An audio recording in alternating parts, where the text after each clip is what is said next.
大家好，欢迎来听小萌讲故事《嫦娥下凡记》下集。各位看官，咱们又见面了。上回咱们说到，这宗子美啊，经历了那么一场大折腾，总算是把那从画里头走出来的媳妇儿给娶回了家。这嫦娥媳妇儿不但长得美，心肠好，还有一身本事，能让那穷的叮当响的宗家一下子就阔了起来。他呀，还会变那些戏法，把宗子美看的是目瞪口呆，嘴巴都忘了合上。每当宗子美问起这些个本事是从哪儿学来的，嫦娥就跟那说哑谜似的，神秘一笑，说那时候还没到呢。咱们上回书就说到这儿，这嫦娥那句往后你就明白了，可就把这段瞧着是美满的婚姻给蒙上了一层神秘的面纱。第4章，神奇夫妻。打从娶了嫦娥，宗子美这小子的日子可就跟那芝麻开花似的，是一节比一节高。家里头的银钱就跟那从天上往下掉似的，一天比一天多。原本就是个不起眼的小院子，没过多大会儿功夫，就给扩建成了一座大宅子，前前后后，亭台楼阁，样样儿都齐全。那些个街坊邻居瞧着，都啧啧称奇，这宗家准是娶了个旺夫的媳妇儿，这日子才这么红火。可他们哪儿知道，嫦娥的本事可远不止旺夫这么简单呢。有这么一晚，宗子美从书房里头出来，瞧见嫦娥正在铜镜前梳头。那月光啊，跟那水银似的，从窗户里照进来，把她那身子骨儿照得跟那月中仙子似的，美得不带一点烟火气。娘子，宗子美凑上前去，那语气是又好奇又小心。我琢磨了半天，你这到底是什么人？怎么会有这么多神乎其神的本事？嫦娥把梳子一搁，回头冲他笑了笑，相公，你真想知道？那还用说？那你先跟我说说，你觉得我美不美？宗子美是想都没想，就脱口而出，天下这么大，再也找不出比你更美的女子了。那可不一定。嫦娥调皮地眨了眨眼，听说那杨贵妃、赵飞燕都美得让那皇上老爷子把江山都给忘了，说不定比我还美呢。宗子美笑着说道，那我可真想开开眼界。这有什么难的？嫦娥说着，拿起桌上的一幅美人图，仔细地瞧了瞧，然后起身走到那铜镜子前，相公，你瞧仔细了。只见他对着镜子，用手轻轻地摸了摸脸，也不知道使了什么神乎其神的法子，忽然间整个人都变了个样儿。那身子骨儿原本是苗条的，这会儿变得跟那面团似的，圆润了起来，脸蛋儿也丰满了，眉眼间透着一股子妩媚劲儿。他学着杨贵妃的样儿，款款地走了几步，那真是风情万种，叫人瞧了是心惊摇曳。宗子美看的是眼珠子都快掉出来了，结结巴巴地说，我的天爷爷，这是怎么做到的？这还没完呢。嫦娥又回到镜子前，这回变成了赵飞燕，那身子骨儿变得跟那柳条似的，轻盈苗条，脸也清瘦了下来。她学着赵飞燕翩翩地跳起舞来，那身段轻得真跟那要飞起来似的。娘子，你这是什么邪门歪道啊？宗子美结巴巴地问道。什么邪门歪道的？嫦娥变回原来的样儿，嗔怪地看了他一眼，这不过是我会的小把戏而已。相公喜欢不？喜欢，太喜欢了。宗子美高兴地跟那3岁的小孩似的，我这不是等于娶了一个娘子，却能天天瞧见那千古美人吗？这买卖做的可真是太值了。嫦娥被他这话给逗乐了，笑了个花枝乱颤，相公这嘴皮子可真会说话。不过这些个本事你可千万别跟别人说，知道吗？知道，这是咱俩的秘密。打从那以后，嫦娥就跟变戏法似的，3天2头的变个样儿给宗子美瞧。每次变个样儿都把宗子美看的是心花怒放，乐得找不着北。家里的那些个下人们也觉得怪了，有时候瞅着夫人，怎么觉得长得跟昨儿个不太一样呢？可又说不出个1、2、3来，只好当作是自个儿眼花了。就这么着，过了2年多，宗子美这心里头就跟那泡在蜜罐子里似的，觉得自个儿是天底下最幸福的人了。可谁想得到，这好日子就跟那说变天就变天似的。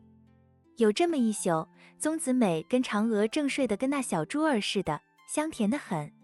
忽然只听砰的一声，房门就跟给人踹开了似的，几个蒙着脸的黑衣大汉像那恶鬼似的冲了进来，手里头的刀亮得晃眼，都不许动。为首的那家伙跟那阎王爷似的，大喝一声。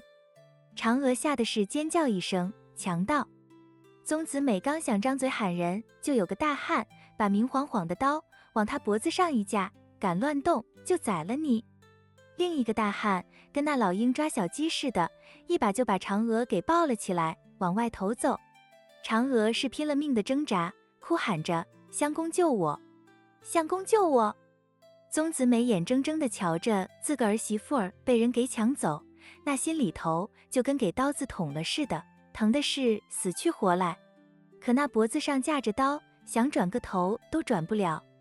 那几个强盗就跟那专门来抢人似的，抢了嫦娥就走，家里头别的东西连个手指头都没碰。等他们跑得没影儿了，宗子美才敢大声喊人。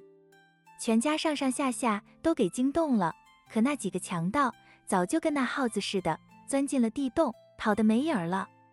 宗子美抱着脑袋，哭的是天昏地暗。他赶紧去报了官，可那官府的人搜了好几天，连个鬼影子都没找着。那些个强盗就跟那人间蒸发了似的，嫦娥也跟着没了踪影。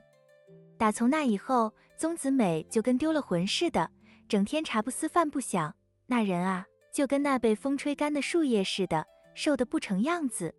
家里头虽然还是有点钱，可没了嫦娥，这些个金山银山又有什么用呢？他天天想着嫦娥，想她的模样，想她的笑声，想她那变戏法的神奇本事，想她说过的那些个温柔的话。有时候半夜里头一醒，还以为媳妇儿就睡在自个儿身边，可手一摸，摸到的却是那冰冷的空被哦。就这么着，过了3、4年，宗子美整个人都变了个样儿，从个白白净净的公子哥变成了个愁眉苦脸的苦瓜脸。可他呀，从来就没放弃过寻找嫦娥的希望。他心里头一个劲儿的想，活着我就要见着人，死了我也要见着尸。就算把这天下翻个底儿朝天，我也得把我的嫦娥给找回来。第5章寻妻奇遇。宗子美这心里头就跟那给油煎了似的，实在是受不了了。他一跺脚，揣上银子，就进京城找媳妇儿去了。他心想，这京城这么大，跟那大面缸似的，说不定那帮强盗就把嫦娥藏在哪个不见天日的地方了呢。再说了，京城里头是人多眼杂，多打听打听，没准儿就能捞着点消息。他在京城里头跟个没头苍蝇似的，住了大半年，天天就是到处打听，四处寻人。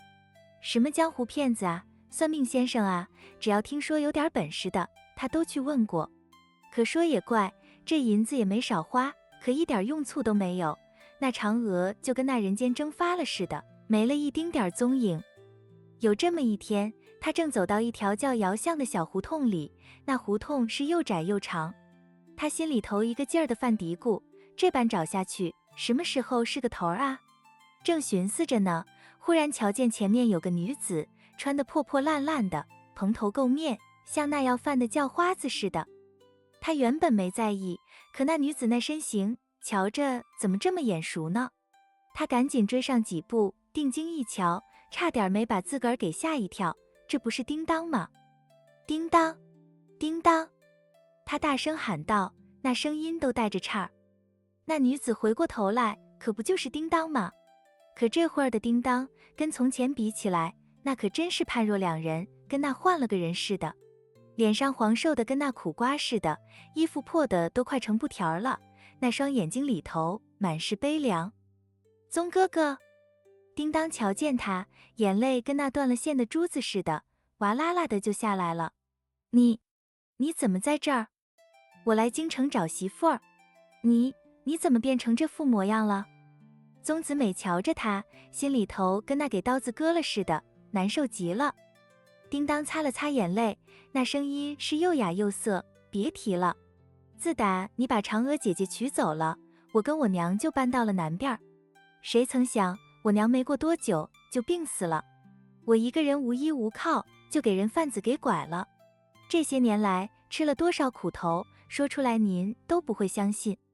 宗子美听了，那眼泪也跟着下来了，都怪我不好，是我害了你。你现在能脱身吗？我去凑钱赎你。难了。叮当摇了摇头，那语气是又轻又软，那些人要的银子太多了，而且甭说了。宗子美急了，跟那拦水的大坝似的，硬生生地打断了他的话，甭管要多少银子，我都拿出来。我现在家里头还算有俩钱儿，就算倾家荡产，我也得把你给救出来。叮当听了，那双眼睛里头跟那点了灯似的，闪过一丝光亮。你说的都是真的吗？那还有假？宗子美拍着胸脯，你明儿个在西城门外的柳树林里头等我，我去想办法凑钱拿给你。好。第二天一大早，宗子美就急匆匆地赶到了西城门外。她远远地瞧见柳树林里有个人影，心里头扑通扑通地跳着。等走近一瞅，可就傻了眼了，这还是昨儿个那叮当吗？只见他穿着一身崭新的衣裳，那脸洗的是干干净净，白白嫩嫩的，哪儿还有昨儿个那副叫花子的样儿？整个人光彩照人，跟那剥了壳的鸡蛋似的，比从前还美了几分。叮当，你……宗子美嘴巴都忘了合上，结结巴巴的说不出话来。叮当笑了，笑的是花枝乱颤。昨儿个呀，是跟你闹着玩呢。我就是想瞧瞧，你还记不记得我这个老朋友？没想到你这心肠这么好，愿意为我倾家荡产。你这丫头！宗子美是又好气又好笑，跟那给人挠了痒痒似的，哭笑不得，可把我给吓死了。不过你现在过得这么好，我这心里头就踏实了。走吧，到我家里头坐坐。叮当拉着他往北走了一段路，就到了一个小小的院子。院子虽然不大，可收拾的是窗明几净。叮当拿出酒菜来招待他，俩人一边吃一边聊，那亲热劲儿跟从前一模一样。叮当问道：你说你来找嫦娥姐姐，找着了没？没有。宗子美叹了口气，把这3、4年来的经历跟那倒豆子似的，一五一十地说了一遍。我把这京城都给翻了个底儿朝天，也没找着一丁点消息。叮当慢慢地说道，那声音是又轻又软。其实啊，嫦娥姐姐的消息我倒是听说过那么一点儿。瞧瞧，这叮当丫头怎么就这么巧会出现在这京城里？这个曾经被宗子美辜负的姑娘，她说的那些个线索到底是真是假？这小子苦找了3、4年的媳妇儿，到底有没有希望能再见上一面呢？好了，今儿个的故事就先说到这儿，下回书《嫦娥下凡记》咱们接着给您唠。